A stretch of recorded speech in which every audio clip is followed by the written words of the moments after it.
والحمد للہ رب العالمین۔ اللہم رب اشرح لی صدری ویسر لی امری واحلل عقدۃ من لسانی یفقہوا قولی۔ حمد و ثنا کے بعد محترم اور معزز سامعین کرام، گزشتہ درس میں آپ نے سورہ آل عمران کی آیت نمبر 101 تک کا معنی اور مفہوم سماعت کیا، جس میں اللہ تبارک و تعالیٰ نے مسلمانوں کو اہل کتاب کے گمراہ کرنے سے خبردار کیا، اہل کتاب کی اتباع اور پیروی کے حوالے سے مسلمانوں کو باخبر فرمایا، اور مسلمانوں کو آپس میں محبت کے ساتھ رہنے اور آپس میں ایک دوسرے پر اعتماد کرنے کا حکم ارشاد فرمایا۔ اس کے بعد اللہ رب العزت نے اگلی آیات میں مسلمانوں کے لیے چند جامع احکام کا ذکر فرمایا۔ جامع احکام سے مراد یہ ہے کہ چند ایسے احکام کہ جو تمام کے تمام دین کی، اعمال و کردار کی، اخلاق کی بنیادی حیثیت رکھتے ہیں۔ رب کائنات نے ارشاد فرمایا، یا ایھا الذین آمنوا اتقوا اللہ، اے ایمان والو اللہ سے ڈرو، حق تقاتی، اس طرح ڈرو کہ جس طرح اللہ سے ڈرنے کا حق ہے، ولا تموتن الا وانتم مسلمون، اور ہرگز نہ مرنا سوائے اس کے کہ تم مسلمان ہونے کی حالت میں ہو، یعنی اسلام کے بغیر اور کسی بھی دین پر رہتے ہوئے تمہیں موت نہ آئے۔ اس آیت مبارکہ میں اللہ تعالیٰ نے مسلمانوں کے لیے یہ حکم ارشاد فرمایا کہ اللہ سے اس طرح ڈرو کہ جس طرح ڈرنے کا حق ہے، یعنی تقوی اس طرح اختیار کرو کہ جس طرح تقوی کو اختیار کرنے کا حق ہے۔ اس سے ایک تو یہ بات واضح ہے کہ تقوی سے وہ چیزیں مراد ہرگز نہیں لی جا سکتی کہ جو عموماً ہر شخص اپنے بارے میں مراد لیتا ہے۔ مثال کے طور پر کوئی چھوٹے گناہ کر لینا، یعنی کوئی ایسے گناہ صغیرہ کر لینا اور گناہ کبیرہ کا ارتکاب نہ کرنا، یا گناہ کبیرہ کوئی ایک کر لینا اور اس کے بعد اپنے آپ کے بارے میں کسی دوسرے گناہ سے بچنے کی کوشش نہ کرنا، یہ وہ چیزیں ہیں کہ جو بالعموم انسان جن میں مبتلا ہے کہ ایک گناہ کرتا ہے، اس پر توبہ نہیں کرتا، اور پھر دوسرے گناہ کو پہلے گناہ کے لیے دلیل بنا کر پھر دوسرے گناہ کی طرف چلا جاتا ہے۔ اور جب کوئی اپنی پسند کا گناہ ہو، یعنی کوئی ایسا کام کہ جو اپنی پسند کا ہو، وہ اگرچہ حرام ہی کیوں نہ ہو، انسان وہاں تقوی کا کوئی نہ تو حکم لگاتا ہے نہ تقوی کی بات کرتا ہے، لیکن اسے کوئی کسی ایسے کام کے کرنے کا کوئی کہہ دے کہ جو اسے پسند نہ ہو، پھر وہاں یاد آتا ہے کہ یہ تو اللہ تعالیٰ کے حکم کے خلاف ہے اور یہ گناہ ہے۔ یہ وہ اپنی مرضی کا تقوی ہے کہ جسے آج ہم میں سے اکثریت نے اختیار کر رکھا، کہ جہاں اپنی پسند کی بات آئے، جہاں اپنے نفس کی خواہش کی بات آئے، وہاں ہم تقوی بھول جاتے ہیں، اور جہاں اپنی ضرورت کے علاوہ کی بات ہو یا اپنی خواہش کے علاوہ کی بات ہو تو وہاں ہمیں تقوی بھی یاد آتا ہے، اللہ کا حکم بھی یاد آتا ہے، جبکہ رب نے یہ نہیں فرمایا کہ تم اپنی مرضی کے مطابق تقوی اختیار کرو، بلکہ اللہ تعالیٰ نے فرمایا کہ جس طرح تقوی اختیار کرنے کا، یعنی اللہ سے جس طرح ڈرنے کا حق ہے، اس طرح اللہ سے ڈرو، یعنی کوئی بھی گناہ چاہے وہ تمہیں پسند ہو یا نہ ہو، ہر گناہ سے بچنے کا رب کی جانب سے حکم دیا گیا۔ اسی معنی اور مفہوم کی ایک اور آیت قرآن پاک میں موجود ہے سورہ تغابن میں، کہ رب نے وہاں ارشاد فرمایا کہ فاتقوا اللہ ما استطعتم، کہ تم جتنی استطاعت رکھو اتنا اللہ سے تقوی اختیار کرو، یعنی یہاں یہ حکم ہے کہ تم اللہ سے ڈرو جیسا کہ ڈرنے کا حق ہے،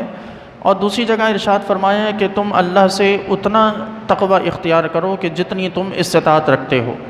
اب دونوں آیات میں بظاہر تضاد نظر آ رہا ہے کہ ایک طرف اللہ کا یہ حکم کہ تم اتنا ڈرو کہ جتنا ڈرنے کا حق ہے،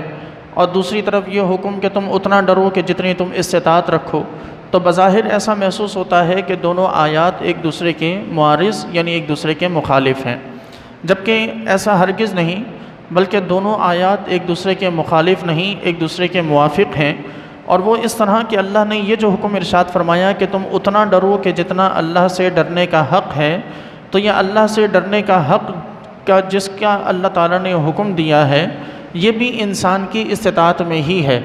اور دوسری جگہ جو فرمایا کہ اتنا ڈرو جتنی استطاعت رکھو، تو گویا کہ ہر شخص اس بات کی استطاعت رکھتا ہے کہ وہ اپنے اعمال میں اللہ سے اتنا تقوی اختیار کرے کہ جتنا کہ اللہ سے خوف رکھنے کا حق ہے، کیونکہ رب کائنات کبھی بھی کسی انسان کو اس کی استطاعت سے زیادہ حکم نہیں ارشاد فرماتا۔ اس کی مثال آپ یوں سمجھ لیجئے کہ اگر کسی شخص کا ہاتھ نہیں ہے، اس کا ہاتھ کٹا ہوا ہے اور وضو میں ظاہر ہے کہ ہاتھ کا دھونا فرض ہے، تو شریعت یہ حکم نہیں دیتی کہ وہ ہاتھ پیدا کرے اور ہاتھ جب آئے تو اس کو دھوئے تو پھر جا کے اس کا وضو ہوگا، یا جب تک کہ ہاتھ نہیں ہے تو ہاتھ نہیں دھوئے گا تو وضو نہیں ہوگا، بلکہ شریعت کیا حکم لگاتی ہے کہ ہاتھ نہیں ہے تو اس کا دھونا بھی فرض نہیں ہے۔ یوں ہی انسان اگر کھڑے ہو کر نماز نہیں پڑھ سکتا تو شریعت اسے یہ لازم نہیں کرتی کہ وہ لوگوں کا سہارا لے کر کھڑا ہو اور کھڑے ہو کر ہی نماز ادا کرے، بلکہ شریعت اسے اجازت دیتی ہے کہ جب کھڑے نہیں ہو سکتے تو پھر بیٹھ کے نماز ادا کرو۔ یوں ہی انسان اگر سخت بیماری کے عالم میں ہے، غسل کرتا ہے تو موت واقع ہو جائے گی یا بیماری بڑھ جائے گی، تو شریعت اسے اس بات کا پابند نہیں کرتی کہ وہ اپنی بیماری کو بڑھائے یا اپنی موت کی جانب جائے اور غسل ہی کرے، بلکہ شریعت اسے اس بات کی اجازت دیتی ہے کہ وہ تیمم کر کے پاکی حاصل کر لے۔ اور یہ چیزیں تقوی کے خلاف بھی نہیں ہیں، یعنی کوئی شخص اگر کھڑے ہو کے نماز نہیں پڑھتا اور نہیں پڑھ سکتا اور بیٹھ کے نماز پڑھتا ہے تو ایسا نہیں کہ اسے اللہ کا خوف نہیں۔ کوئی شخص اگر اس کا ہاتھ نہیں ہے تو وہ وضو میں اپنا ہاتھ نہیں دھو رہا تو اس کا مطلب یہ نہیں ہے کہ اسے اللہ تعالیٰ کا ڈر نہیں ہے۔ کوئی شخص اگر ٹھنڈے پانی کی وجہ سے یا اپنی بیماری کی وجہ سے یا اور کسی مجبوری کی وجہ سے غسل نہیں کر رہا، تیمم کر رہا ہے، تو اس کا مطلب بھی ہرگز یہ نہیں ہے کہ اسے اللہ کا خوف نہیں ہے۔ یہ سارے تقوی کے معیار ہیں، یہ سب کا سب تقوی میں ہے۔ تو اس سے ہمیں یہ پتہ چلتا ہے کہ اللہ نے انسان کو حکم اتنا ہی دیا کہ جتنا انسان اس کو کرنے کی استطاعت رکھتا ہو۔ کسی شخص کی طاقت سے باہر اللہ نے اسے حکم نہیں دیا۔ یہی وہ وجہ ہے کہ جس کی بنیاد پر ہم اور آپ اللہ تبارک و تعالیٰ کے احکام میں رب کائنات کی رضا کو تلاش کر کے اللہ تعالیٰ کو راضی رکھ اور کر سکتے ہیں۔ کہ انسان کبھی یہ سمجھتا ہے کہ اللہ تعالیٰ کے یہ احکام میری استطاعت سے باہر ہو گئے ہیں، رب کائنات کا یہ حکم ماننا۔ مثال کے طور پر کوئی دائمی مریض ہے، وہ اگر یہ سوچے کہ اللہ نے رمضان کے روزے فرض کر رکھے ہیں، میں دائمی بیمار ہوں، دائمی مریض ہوں، یہ حکم میرے لیے بڑا بھاری ہے، تو اسے یہ سمجھنا چاہیے کہ یہ حکم اللہ تعالیٰ نے اس پر پھر روزے کو فرض ہی نہیں قرار دیا۔ یعنی کہ کوئی بیمار ہو تو بیماری کی وجہ سے اس پر ماہ رمضان ہونے کے باوجود اس پر رمضان کا روزہ رکھنا فرض نہیں ہے، بلکہ وہ رمضان کے روزے کا فدیہ ادا کرتا جائے، اور یہ بھی تقوی اللہ تعالیٰ نے ہی اس کے کرنے کا حکم ارشاد فرمایا۔ تو ہم انسان اپنی مرضی کے احکام کو تلاشنے کے بجائے اگر رب کائنات کے احکام کو ہی بغور دیکھیں تو ہر کسی کے مزاج کے مطابق، ہر کسی کی استطاعت کے مطابق اللہ نے اسے احکام کا پابند بنایا۔ اور جب انسان اللہ کے احکام پر غور کرنے لگتا ہے تو اس کے لیے راہیں خود ہی آسان ہو جاتی ہیں اور عبادت کرنا اس کے لیے بڑا آسان ہو جاتا ہے۔ ایک شخص اگر اپنے گھر میں نابینا ہونے کی وجہ سے اگر کوئی شخص گھر میں بیٹھا رہے، نماز نہ پڑھے اور یہ کہے کہ میں تو نابینا ہوں، مجھے نظر نہیں آتا تو مسجد کیسے جاؤں اور مسجد میں جا کر کیسے میں اللہ کی عبادت کروں، وہ نماز ہی نہ پڑھے، تو یہ اللہ کو ناراض کرنا ہے، کیونکہ اس نے اللہ کے حکم پر غور نہیں کیا۔ اگر وہ اللہ کے حکم پر غور کرتا تو اسے پتہ چلتا کہ اس کے نابینا ہونے کی وجہ سے رب نے مسجد میں جانا اس کے لیے لازم ہی نہیں کیا، اللہ نے اسے حکم دیا کہ وہ گھر میں نماز پڑھے، تو وہ اپنے گھر میں نماز پڑھ سکتا تھا اگر وہ اللہ کے احکام پہ غور کرتا۔ تو یہ وہ چیزیں ہیں کہ جو ہمیں یہ دعوت دیتی ہیں کہ رب کائنات کا تقوی ہماری استطاعت کے مطابق اللہ نے ہمیں اس کا مکلف کیا ہے، اور ہماری استطاعت کے مطابق اللہ تبارک و تعالیٰ نے ہمیں یہ حکم ارشاد فرمایا کہ ہم اللہ سے اتنا ڈریں کہ جتنا کہ اللہ سے ڈرنے کا حق ہے۔ اب یہاں یہ بھی واضح رہے کہ تقوی کسے کہتے ہیں، یعنی ہم بار بار قرآن پاک میں متقین کا لفظ سنتے ہیں، بار بار قرآن پاک میں تقوی کا لفظ سنتے ہیں، علماء کے بیانات میں تقوی کا لفظ سنتے ہیں، تو تقوی یہ آخر چیز کیا ہے؟ بعض علماء کرام نے اس کے بارے میں مختلف الگ الگ اقوال کو نقل فرمایا۔ بعض فرماتے ہیں کہ تقوی سے مراد یہ ہے کہ انسان جس طرح اپنے ظاہر کو آراستہ کرتا ہے، یہ حضرت ابراہیم بن ادھم فرماتے ہیں کہ جس طرح انسان لوگوں کے لیے اپنے ظاہر کو خوبصورت بناتا ہے، اسی طرح اپنے خالق کے لیے اپنے اندر کو، اپنے باطن کو خوبصورت بنائے۔ جس طرح انسان اپنے ظاہر کو لوگوں کے لیے پاک کرتا ہے، صاف رکھتا ہے، اسی طرح اپنے اندر کو انسان اپنے رب کے لیے پاک و صاف کرے، یہ تقویٰ ہے۔ بعض علماء فرماتے ہیں کہ تقوی سے مراد یہ ہے کہ انسان اللہ تبارک و تعالیٰ کے احکام پر عمل کرے، یعنی جن چیزوں کے کرنے کا رب نے حکم دیا وہ کام کرے، جن سے رب نے روکا ان کاموں سے رکے، اور مقصد صرف یہی ہو کہ میں نے ان چیزوں کے ذریعے اپنے رب کو راضی کرنا ہے۔ اور بعض علماء اس حد تک نہایت آسان کر کے بعض علماء نے تقوی کا مفہوم سمجھایا اور فرمایا کہ تقوی یہ ہے کہ جہاں اللہ نے چاہا ہو کہ تم ہو وہاں تم پائے جاؤ، یعنی جہاں اللہ کی مرضی ہو کہ تم یہاں موجود ہو تو وہاں تم موجود رہو، اور جہاں اللہ نہ چاہتا ہو کہ تم یہاں ہو تو تمہارا وہاں وجود نہ ہو۔ یعنی مثال کے طور پر اس کو یوں سمجھیں کہ اللہ کی مرضی ہے کہ ہم مسجد میں ہوں تو ہمیں مسجد میں ہونا ہے، اللہ کی مرضی ہے کہ ہم کسی نیک کام میں ہوں تو ہمیں نیک کام میں ہونا ہے، اور رب کی مرضی و منشا ہے کہ ہم کسی گناہ کے کام میں نہ ہوں تو ہم وہاں گناہ کے کام میں نہ پائے جائیں، یہ تقویٰ ہے۔ اور یہی وہ بنیادی تصور ہے کہ رب کائنات کی خشیت، اللہ تبارک و تعالیٰ کا خوف، اللہ تبارک و تعالیٰ کا تقویٰ، اس کے عذاب کا ڈر، یہ وہ چیزیں ہیں کہ جو انسان کے اگر سامنے رہیں، انسان کے اگر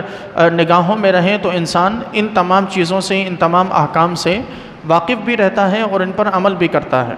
نبی کریم علیہ السلام سے سوال کیا گیا اور حضور نبی کریم علیہ السلام نے تقوی کے بارے میں ارشاد فرمایا۔ آپ علیہ السلام نے اپنے سینے کی طرف اشارہ کیا اور 3 مرتبہ فرمایا کہ تقوی یہاں ہے، تقوی یہاں ہے، تقوی یہاں ہے، یعنی حضور نے تقوی کا جو گھر قرار دیا ہے وہ دل قرار دیا۔ ہمارے یہاں بالعموم اگر سائنس کے حوالے سے بات کریں تو انسانی خیالات کا جو مجموعہ ہوتا ہے، انسانی خیالات جہاں سے پیدا ہوتے ہیں وہ تمام خیالات کا مرکز ذہن کہلاتا ہے، جبکہ شرعی احکام جتنے بھی ہوتے ہیں وہ شرعی احکام میں دماغ کو مکلف یا دماغ کا ذکر نہیں ہے، بلکہ شرعی احکامات میں ہمیشہ دل کا ذکر ہے۔ اس لیے آپ سنتے ہیں کہ تزکیہ نفس سے مراد یہ ہے کہ اپنے دل کو پاک و صاف کرنا، اللہ تعالیٰ کا ذکر کرنا، کہ اللہ کے ذکر سے دلوں کا میل صاف ہوتا ہے، جبکہ دل تو سوچنے سے، دل کا کام سوچنا نہیں ہے، دل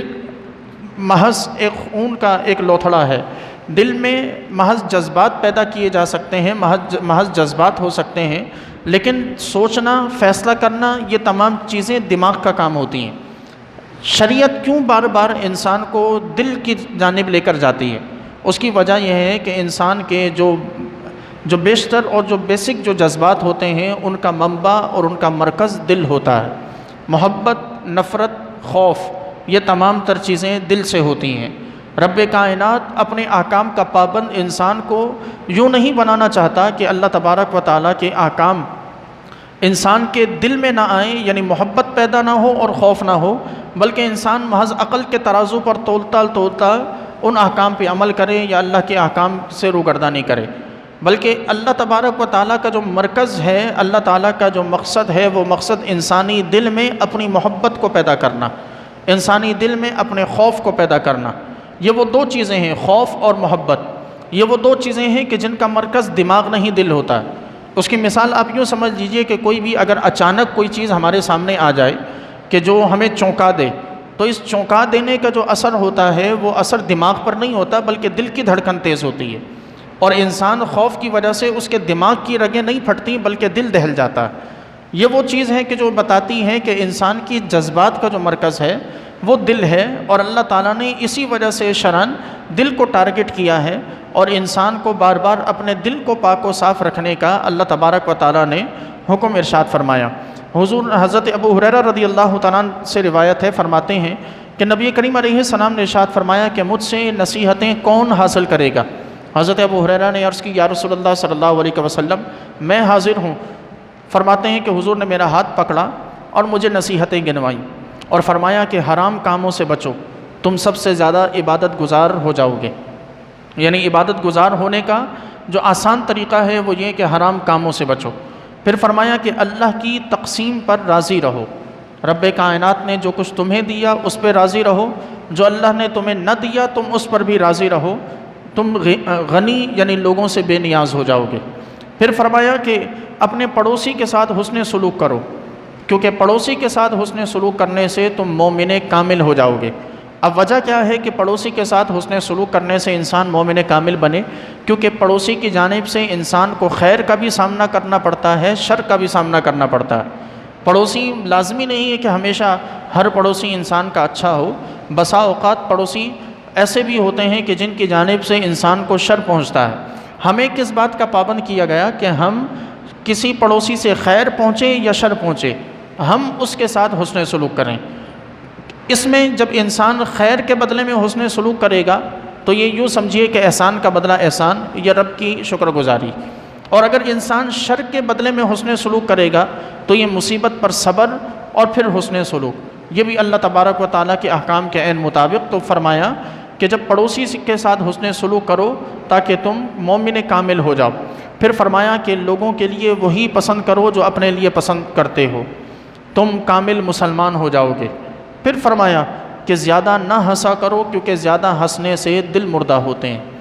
یہ تقوی کی تعلیمات اور تقوی کے اصول ہیں کہ جو نبی کریم علیہ الصلاۃ والسلام نے ارشاد فرمایا۔ یوں ہی حضرت عطیہ صادی رضی اللہ تعالیٰ عنہ فرماتے ہیں کہ حضور نے ارشاد فرمایا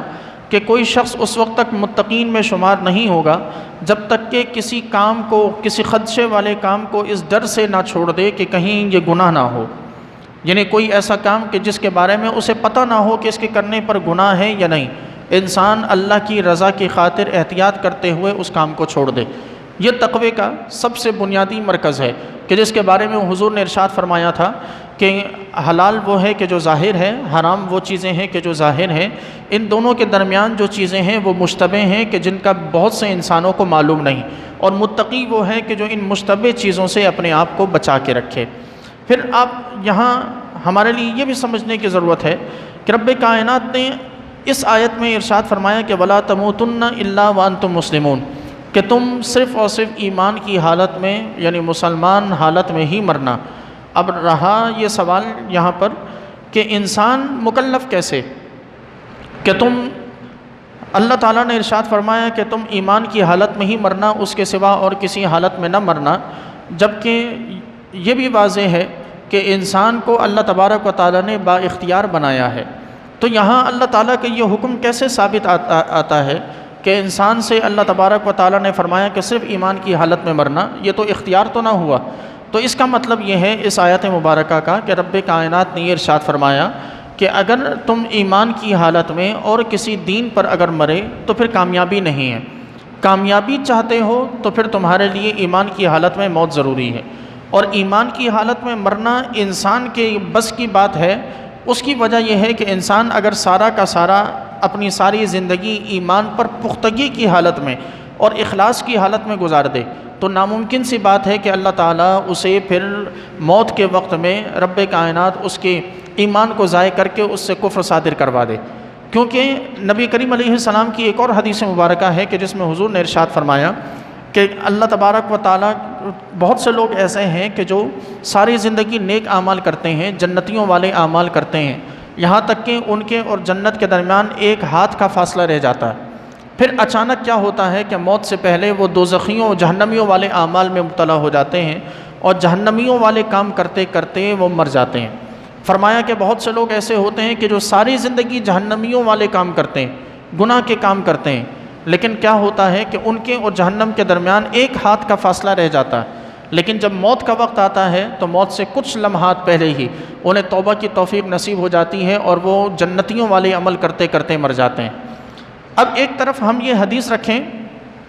اور دوسری طرف ہم یہ آیت مبارکہ رکھیں کہ ایک طرف حضور فرما رہے ہیں کہ انسان جنتیوں والے اعمال کرتا کرتا کرتا کرتا جہنمیوں والے عمل کرنے لگتا ہے اور جہنم میں چلا جاتا ہے، اور جہنمیوں والے اعمال کرتا کرتا وہ جنت والے اعمال کرنے لگتا ہے اور جنت میں چلا جاتا ہے۔ تو گویا کہ یہ ایک طریقے سے انسان کے بارے میں یہ تصور پیدا ہوتا ہے کہ انسان اپنی تقدیر کے حوالے سے مجبور ہے۔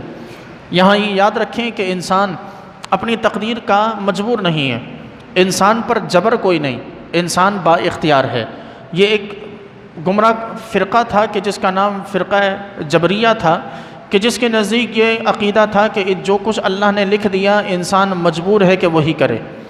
اور اس کے علاوہ انسان کچھ نہیں کر سکتا۔ اور اللہ کے لکھے جانے کی وجہ سے انسان گناہگار ہوتا ہے، اور اللہ کے لکھنے کی وجہ سے انسان نیکوکار ہوتا ہے۔ تو اس لیے وہ یہ کہتے تھے کہ جب اللہ نے لکھا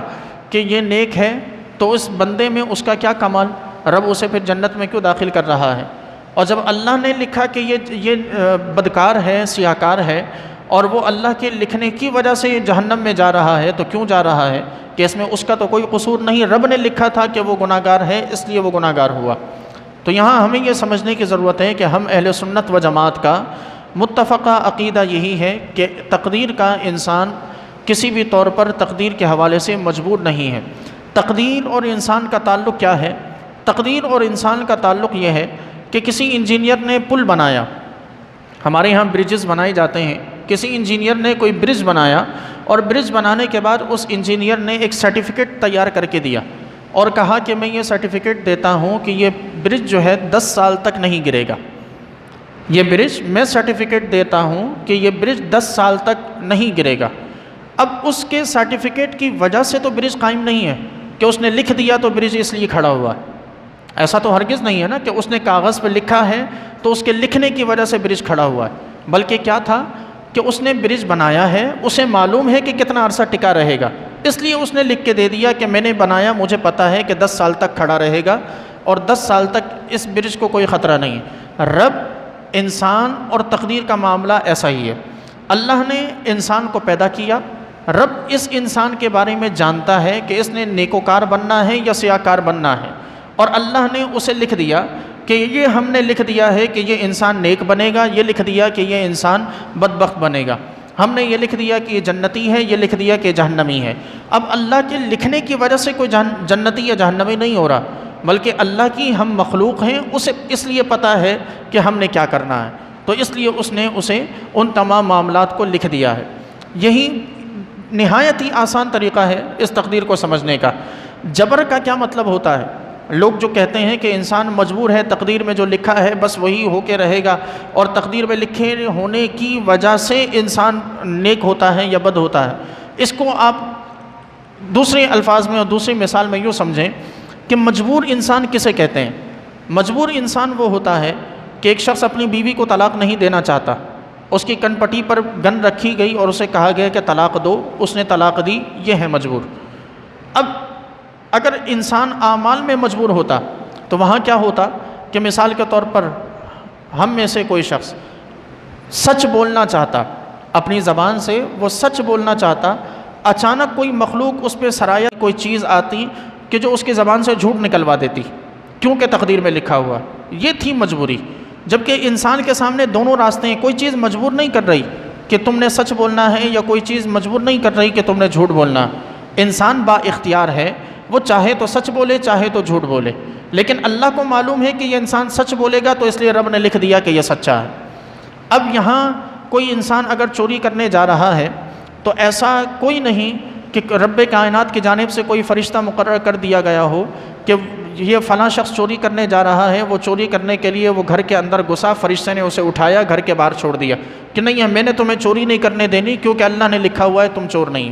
ایسا نہیں ہے، وہ چوری اگر کرنے والا ہوگا تو چوری کرے گا، اگر اس نے کرنی ہے چوری تو رب کائنات نے اس کے نامہ اعمال میں لوح محفوظ پر اس کی تقدیر میں پہلے سے لکھ رکھا ہے کہ اس نے چوری کرنی ہے۔ تو یہ وہ بنیادی فرق ہے با اختیار شخص کا اور مجبور شخص کا۔ مجبور وہ ہوتا ہے کہ جو اپنی مرضی سے کچھ نہیں کر پاتا۔ ہم اور آپ ایک اور آسان مثال سمجھیے تقدیر کے حوالے سے کہ ہم اور آپ کسی دکان پر جائیں اور سامان خریدیں، سامان خریدنے کے بعد ہم نے دکاندار کو پیسے دیے، پیسے ہم نے مثال کے طور پر 1000 کا نوٹ دیا اور 800 کا سامان خریدا، 200 روپے ہمیں واپس ملنے ہیں۔ دکاندار نے غلطی سے 200 کے بجائے 300 واپس کر دیے۔ اب یہاں ذرا اپنے آپ کو رکھ کر، اس جگہ پر اپنے آپ کو رکھ کر سوچیں کہ اس وقت ذہن میں دونوں خیال آتے ہیں کہ یہ 100 روپیہ لے لیا جائے، دھوکہ کر لیا جائے، اور دوسرا خیال آتا ہے کہ یہ 100 روپیہ واپس کر دیا جائے کہ جو اضافی آ گیا۔ اب اگر ہم اور آپ کا تقدیر میں لکھے ہونے کی وجہ سے ہم مجبور ہوتے تو کیا ہوتا کہ ہم 100 روپیہ دینا چاہتے لیکن نہ دے پاتے، فرشتہ وہ اٹھا کر ہماری جیب میں ڈال دیتا، یا کوئی غیر مرئی مخلوق اٹھا کر وہ 100 روپیہ ہماری جیب میں ڈال دیتی، کیونکہ تقدیر میں لکھا ہوا ہے کہ ہم نے یہ 100 روپیہ مارنا ہے تو لازمی ہوگا۔ ایسا ہرگز نہیں، بلکہ انسان اپنی مرضی پر ہوتا ہے، چاہتا ہے تو دیتا ہے، چاہتا ہے تو اپنی جیب میں رکھ کر گناہ گار ہو جاتا ہے۔ تو یہ نہایت ہی آسان الفاظ میں آپ کے سامنے تقدیر کا بیان فرمایا۔ اس بیان اللہ تبارک و تعالیٰ اور اس کے حبیب علیہ الصلاۃ والسلام نے اپنی احادیث میں بیان کیا۔ یہاں یہ یاد رکھیں کہ تقدیر کے حوالے سے ہمیں سوچنے کی اجازت نہیں ہے۔ ہمیں اجازت نہیں ہے کہ ہم تقدیر کے حوالے سے بیٹھیں، بحث کریں یا تقدیر کے حوالے سے سوچ و بچار کریں، کیونکہ تقدیر کے حوالے سے جتنا سوچیں گے اتنا ہمارا ایمان خطرے میں پڑے گا، کیونکہ یہ وہ چیزیں ہیں کہ جو بہت سے لوگوں کو سمجھ میں نہیں آتی، اور یہ وہ چیزیں ہیں کہ جن کے بارے میں انسان شک میں مبتلا ہو جاتا ہے۔ تو اس لیے ہمیں تقدیر کے حوالے سے سوچ و بچار کرنے سے، بحث و مباحثہ کرنے سے ہمیں روکا گیا۔ اس کے بعد اللہ تبارک و تعالیٰ نے فرمایا کہ وَاعْتَصِمُوا بِحَبْلِ اللَّهِ جَمِيعًا، کہ اللہ تعالیٰ کی رسی کو مضبوطی سے تھامے رکھو، وَلَا تَفَرَّقُوا، اور آپس میں تفرقے میں نہ پڑو، وَاذْكُرُوا نِعْمَتَ اللَّهِ عَلَيْكُمْ، اور اللہ کی جو نعمت تم پر ہے اسے یاد کرو، اذ کنتم اعداء، وہ نعمت کیا ہے کہ تم آپس میں دشمن تھے، فَأَلَّفَ بَيْنَ قُلُوبِكُمْ، اس نے تمہارے دلوں میں محبت کو ڈال دیا، الفت کو ڈال دیا، فَأَصْبَحْتُمْ بِنِعْمَتِهِ إِخْوَانًا، تو تم اس کے کرم سے آپس میں بھائی بھائی ہو گئے، وَكُنْتُمْ عَلَى شَفَا حُفْرَةٍ مِّنَ النَّارِ، اور تم دوزخ کے گڑھے کے کنارے پر تھے، جہنم کے کنارے پر تھے، فَأَنْقَذَكُم مِّنْهَا، اس نے تمہیں جہنم سے بچایا، كَذَلِكَ يُبَيِّنُ اللَّهُ لَكُمْ آيَاتِهِ، اسی طرح اللہ تعالیٰ اپنی آیات تمہارے لیے بیان کرتا ہے، لعلکم تہتدون، تاکہ تم ہدایت پا جاؤ۔ یہاں بس اس آیت مبارکہ کے ابتدائی حصے پر تھوڑی سی گفتگو کروں گا کیونکہ وقت پورا ہو گیا، کہ وَاعْتَصِمُوا بِحَبْلِ اللَّهِ، کہ اللہ نے ارشاد فرمایا کہ اللہ کی رسی کو مضبوطی سے تھامو۔ اب اللہ کی رسی کیا چیز ہے؟ نبی کریم علیہ السلام کی حدیث کی طرف چلتے ہیں تو ہمیں یہ واضح طور پر ثبوت ملتا ہے کہ حضور نے ارشاد فرمایا کہ اللہ کی رسی قرآن ہے، جس کا ایک سرا تمہارے ہاتھ میں ہے اور ایک سرا رب کائنات کے ہاتھ میں، جب تک اسے تھامے رہو گے گمراہ نہیں ہوگے۔ یعنی رب کائنات کی جو رسی ہے، وہ رسی کے جسے ہمیں تھامنے کا حکم دیا گیا وہ قرآن پاک اور قرآن پاک کے احکام ہیں۔ اور حضور نے اسی طرح ایک اور حدیث میں ارشاد فرمایا کہ میں دو چیزیں تمہارے درمیان چھوڑے جا رہا ہوں، ایک قرآن پاک اور دوسرا اپنی اطرت، یعنی اپنے اہل بیت۔ ان دونوں کو جب تک تھامے رہو گے گمراہ نہیں ہوگے، اور یہ دونوں چیزیں آپس میں اسی طرح رہیں گی یہاں تک کہ یہ دونوں چیزیں حوض کوثر پر آ کر مجھ سے ملیں گی۔ تو جو ان کے ساتھ، یعنی گویا کہ جو ان کے ساتھ ہوگا وہ کل بروز قیامت انہی کے سائے میں نبی کریم علیہ الصلاۃ والسلام سے حوض کوثر پر ملاقات کرے گا۔ اور جس نے اس رسی کو چھوڑ دیا وہ پھر یہ بھول جائے کہ کل بروز قیامت اسے حوض کوثر پر کسی بھی طور پر نبی کریم علیہ السلام کے ہاتھوں جام کوثر ملنا ہے۔ یہاں یہ بھی یاد رکھیں کہ اللہ تبارک و تعالیٰ نے لا تفرقوا کا لفظ ارشاد فرمایا کہ تم آپس میں تفرقہ بازی میں نہ پڑو۔ یہاں فرقہ واریت بھی مراد لی جا سکتی ہے، یہاں اعمال و کردار میں آپس میں اختلافات بھی مراد لیے جا سکتے ہیں، یہاں رنگ و نسل کا تعصب بھی مراد لیا جا سکتا ہے، یعنی کسی بھی قسم کی عصبیت یہاں مراد ہے۔ گویا کہ رب نے ارشاد فرمایا کہ کسی بھی قسم کی عصبیت تمہارے لیے درست نہیں، اور یہ واضح طور پر ہے کہ جب کبھی بھی انسان میں عصبیت آئی تو انسان کو اس عصبیت نے تباہ و برباد کیا۔ نبی کریم علیہ الصلاۃ والسلام سے سوال کیا گیا کہ یا رسول اللہ صلی اللہ علیہ وسلم، اگر کوئی شخص اپنی قوم سے محبت کرتا ہے تو کیا یہ تعصب ہے؟ حضور نے فرمایا کہ نہیں، بلکہ تعصب یہ ہے کہ کوئی شخص اپنی قوم کے حق پر نہ ہونے کے باوجود بھی ان کا ساتھ دیتا رہے، ان کے ظالم ہونے کے باوجود بھی ان کا ساتھ دیتا رہے، یہ تعصب ہے۔ اور یہ تعصب آج ہمارے معاشرے میں بہت زیادہ پایا جاتا ہے، کبھی رنگ و نسل کے نام پر، کبھی سیاسی پارٹیوں کے نام پر، کبھی مذہبی جماعتوں کے نام پر، کبھی آپس میں خاندانوں کے نام پر، کبھی زبان کے نام پر، اور کبھی لسانیت کے نام پر، کبھی ذات پات کے نام پر، خاندانوں کے نام پر۔ یہ تعصب ہمارے ہاں آج ہمارے معاشرے بالخصوص ہماری اپنی سوسائٹیز میں بہت زیادہ پایا جاتا ہے کہ ہمارے ہاں ان تعصبات کی بنیاد پر لوگ فیصلے کرتے ہیں، ان تعصبات کی بنیاد پر اپنی قوم کے ساتھ، ان کے باطن ہونے کے باوجود اپنی قوم کے ساتھ تعاون کرتے ہیں، جبکہ حضور نے فرمایا کہ یہ تعصب انسان کو جہنم میں لے جانے والا ہے۔ اور اللہ نے یہاں فرما دیا کہ لا تفرقوا، تعصب میں نہ پڑو۔ یہاں فرقہ واریت بھی مراد لی جا سکتی ہے کہ حضور نے ارشاد فرمایا کہ بنی اسرائیل میں گزشتہ امتوں میں 72 فرقے تھے، اس امت کے 73 فرقے ہیں، جن میں سے 71 فرقے تھے، اس امت کے 72 فرقے جو ہے وہ جہنم میں جائیں گے، ایک فرقہ جو ہے وہ جنت میں جائے گا۔ اور آپ علیہ السلام سے سوال کیا گیا یا رسول اللہ وہ ایک فرقہ کون سا ہے؟ حضور نے ارشاد فرمایا کہ ما انا علیہ و اصحابی، کہ وہ فرقہ ان تعلیمات پر ہوگا کہ جن پر میں اور میرے اصحاب ہیں۔ تو یہاں یہ بھی یاد رکھیں کہ یہاں فرقہ واریت سے مراد یہ بھی لیا جا سکتا ہے کہ حضور نبی کریم علیہ السلام نے، آپ علیہ السلام نے جو یہ فرقوں کا ذکر فرمایا اور 72-73 فرقوں کا ارشاد ہوا کہ ان میں سے جنت میں بھی ایک جنتی ہے اور باقی سارے کے سارے جہنمی ہیں، تو وہاں جہنمی ہونے سے مراد یہ بھی ہے کہ وہ فرقے کہ جن کی گمراہیاں کفر کی حد تک پہنچ گئیں وہ جہنمی ہیں اور وہ ہمیشہ جہنم میں رہیں گے، جیسا کہ بعض شیعہ حضرات کہ جو نبی کریم علیہ السلام بلکہ اللہ تبارک و تعالیٰ سے بڑھ کر اہل بیت کو مانتے اور رب کائنات کی وحدانیت اور دیگر بہت ساری چیزوں کے عقائد میں گڑبڑ کرتے ہیں، اور ایسے ہی معتزلہ میں بعض لوگ کہ جو رب کائنات کو مجبور یا رب کائنات کے حوالے سے مختلف قسم کے عقیدے رکھتے ہیں، یا ہمارے ہاں کے بعض ایسے لوگ کہ جو اللہ تعالیٰ کے لیے جھوٹ کا احتمال رکھتے ہیں، تو یہ وہ افراد اور یہ وہ گمراہ کن فرقے ہیں کہ جن کی بدعقیدگیاں کفر تک پہنچ گئیں، تو اس وجہ سے یہ ہمیشہ جہنم میں رہیں گے، کبھی جہنم سے باہر نہیں نکلیں گے۔ لیکن بعض فرقے وہ بھی ہیں کہ جو محض گمراہ ہیں، ان پہ کفر کا حکم نہیں ہے۔ ہمارے یہاں بہت سے فرقے ایسے ہیں کہ جن پر گمراہ کا فتویٰ ہے، ان پر کفر کا فتویٰ نہیں، اور یہ کفر کا فتویٰ نہ ہونے کا انہیں فائدہ یہ ہے کہ وہ اپنی اس گمراہی کی سزا پا کر جہنم سے نکال کر جنت میں داخل ضرور کیے جائیں گے۔ تو اس لیے ہمیں کم از کم ان تمام چیزوں میں گنجائش رکھنے کی ضرورت ہے، ان تمام چیزوں سے اپنے آپ کو بچانے کی ضرورت ہے۔ خالق کائنات سے دعا ہے کہ پروردگار ہم سب کو عمل کی توفیق مرحمت فرمائے۔ وما علیہ الا البلاغ المبین۔